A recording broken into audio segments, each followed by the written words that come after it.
В сентябре 1941 года Москва уже мало напоминала полный жизни столичный город. Зенитные пушки, смотрящие в небо. Серые аэростаты, висящие над городом. Баррикады и противотанковые ежи на улицах. Оконные стекла, заклеенные полосками бумаги, угрожающе дребезжащие во время бомбежки.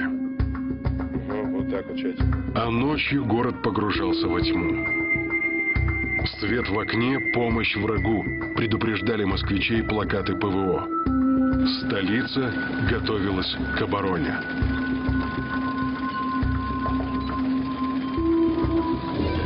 В это время Сталинград еще был глубоким тылом. Лишь бинты на солдатах, выходящих из госпиталей, напоминали о грохотавших где-то далеко боях. Но в цехах и на полигонах Сталинградского танкового завода шла напряженная работа. В летних сражениях 1941 года Красная армия терпела поражение, но приобретала опыт. Частью этого опыта стало обучение танкистов прямо на заводах. Если раньше даже мелкие неисправности приводили к тому, что экипаж на марше просто бросал танк, то теперь бойцы могли устранить поломку сами. Они получали Т-34, за сборкой которого следили с первого дня. Командиром одной из сформировавшихся в Сталинграде танковых бригад был 40-летний полковник Михаил Катуков. Катуков Михаил Ефимович, дважды Герой Советского Союза. Начал войну командиром 20-й танковой дивизии, учебно-боевой парк которой состоял из старых машин. В августе 1941-го сумел вывести остатки своей дивизии из окружения. Первым предложил и отработал тактику танковых засад в обороне. 23 сентября 1941 года новенькие 34-ки погрузили на платформы. 4-я танковая бригада Михаила Катукова направлялась под Москву защищать столицу. Москва уже чувствовала дыхание войны. Первый налет немецких бомбардировщиков на город состоялся ровно через месяц после начала боев в ночь на 22 июля 1941 года. Немецким пилотам говорили: «Вы бомбили Англию. Над Москвой будет намного легче. Если русские и имеют зенитные орудия, то немногочисленные. Они не располагают прожекторами, аэростатами и ночными истребителями». Однако вскоре от этих иллюзий не осталось и следа. Небо Москвы защищали более 1000 зенитных орудий всех калибров. Советские ночные истребители атаковали немецкие самолеты при свете прожекторов. Одиночные аэростаты поднимали на высоту до 2,5 километров, а тандемы до 4,5, то есть выше, чем в небе над Лондоном. Из-за опасности столкновения с остальными тросами аэростатов немецким бомбардировщикам приходилось набирать высоту, таким образом жертвуя точностью попадания. Но бомбы все же достигали цели. Горели вагоны товарной станции Белорусского вокзала, телефонная станция, военные склады. На территорию Кремля упало 6 зажигательных и 1 фугасная бомба весом 250 килограммов. Она пробила крышу Большого Кремлевского дворца и потолочные перекрытия Георгиевского зала, однако не взорвалась.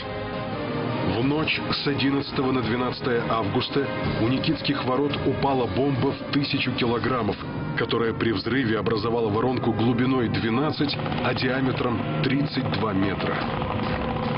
Но к сентябрю налеты сошли на нет. Потери немецких самолетов явно не соответствовали ожидаемому результату. Справка. За весь период войны на Москву было совершено 134 налета, сброшено 1526 фугасных и 45 тысяч зажигательных бомб. Самый массированный налет произошел 29 октября 1941 года. В нем участвовало более 300 бомбардировщиков. Взрывы бомб повредили Большой театр, здание МГУ на Маховой улице и один из корпусов ЦК партии на Старой площади. В этот день было сбито 47 самолетов противника.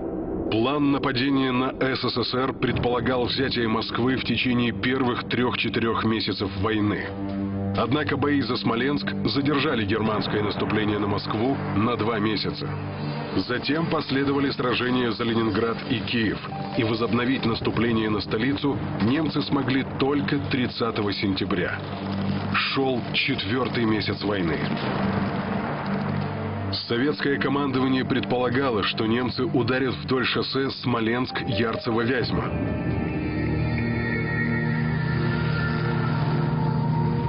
На этом направлении и заняли оборону самые сильные войска Красной Армии во главе с Константином Рокоссовским.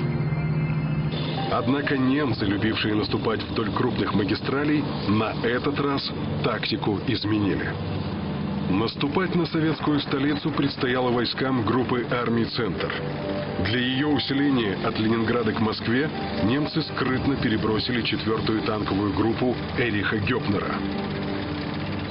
Чтобы скрыть этот маневр, немцы под Ленинградом оставили только радиста штаба.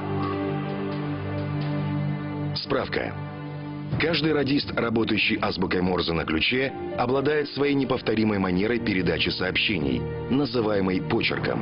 Специалисты по радиоперехвату могут без труда определить, кто именно передает радиограмму. Одинаковых почерков не бывает, как не бывает одинаковых отпечатков пальцев. Перехватывая радиограммы со знакомым почерком, советская разведка полагала, под Ленинградом находятся и войска Гёпнера. Однако там оставались только рация и радист. Эрих Гёпнер, генерал-полковник. Солдаты называли его «старый кавалерист». Однако он был одним из первых, кто понял потенциальные возможности механизированных войск. Перед началом войны назначен командиром 4-й танковой группы. Впервые на одном направлении действовали сразу 3 танковых группы – Гёпнера, Гудериана и Гота, которого в октябре сменил генерал-полковник Рейнгард. По замыслу немецкого командования сосредоточенные удары танковых групп должны были привести к окружению и уничтожению основных сил Красной Армии, оборонявших Москву. Операция получила наименование «Тайфун». Первый удар немцы нанесли под Брянском. Командующий фронтом генерал-полковник Еременко считал, что немцы будут наступать прямо на Брянск, крупный узел дорог. Однако утром 30 сентября танки Гудериана атаковали гораздо южнее, в районе Шостки и Новгорода-Северского. Гейнс Вильгельм Гудериан, генерал-полковник, отец немецких танковых войск. Именно Гудериан задал стиль командования войсками с передовой. Ключевые решения он принимал, наблюдая за происходящим на поле боя своими глазами. Уже через 3 дня танки Гудериана вышли в тыл войскам Еременко, окружив главные силы фронта. Еще через 2 дня немцы подошли к Орлу и двинулись к Туле. Чтобы задержать Гудериана, советское командование приняло необычное решение. На своей территории, в Орле, где практически не было войск, выбросить десант.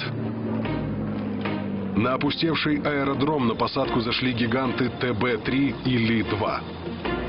Немцы открыли шквальный огонь, и последним самолетам пришлось уходить на другой аэродром. Но более 6000 солдат с вооружением и техникой перебросить удалось. Перерезав шоссе Орел-Мценск, десантники вступили в бой с немецкими передовыми частями.